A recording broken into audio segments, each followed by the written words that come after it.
Have you ever had a plan that involved some risk, but you were willing to follow through on your chosen course of action, only to have your path diverted and end up in a better yet possibly worse situation?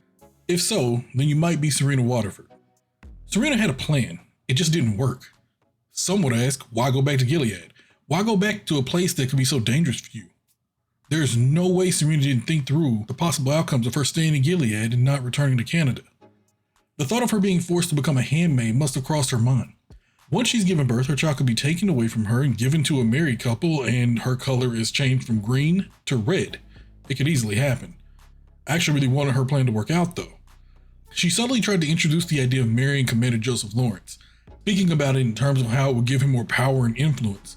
Lawrence is still seen as a rogue among the commanders because he doesn't follow all the rules. They want him to remarry and are looking to force him to do so.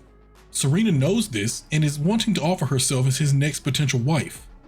She wants to stay a wife. It's the most powerful position a woman can have in Gilead, and being the wife of a high commander gives her even more influence, safety, and power. Lawrence isn't too keen on the idea as he thinks marrying for power usually doesn't work out. Serena attempts to reassure him that she would play her role well. Then in an obvious but calculated way, Serena touches Lawrence and guides him to touch her pregnant stomach. We all know what she was doing. If Serena had more time, she may have been able to convince him that marrying her could benefit them both. I was all in on this. I wanted it to happen, and she missed a last-ditch attempt at this outside the meeting. When Lawrence asked her if she expected something of him, she should have made her case plainly about marriage between the two of them. I'm not saying it would have worked, but at least make him say no.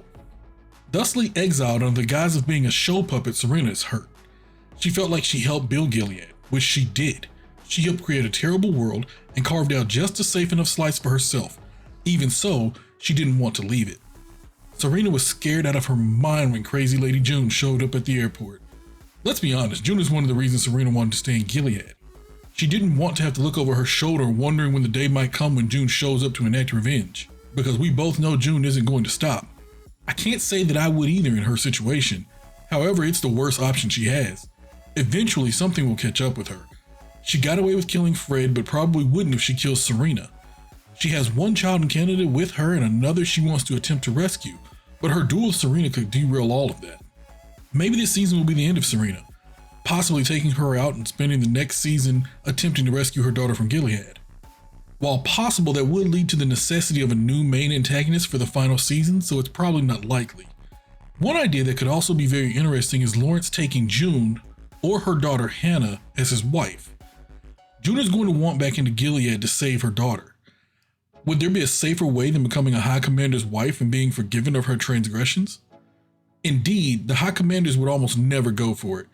However, the second option is Lawrence taking Hannah as his wife when she finishes wives' school. This could be a great way for Lawrence to appease the other commanders and help protect June's daughter at the same time. Also, June would trust him. The only person she'd trust more is Nick, but he's got his own problems now. It's been mentioned too many times that Lawrence needs another wife, so it's going to happen. The question is who it will be. Let me know what you thought of episode 3 in the comments below.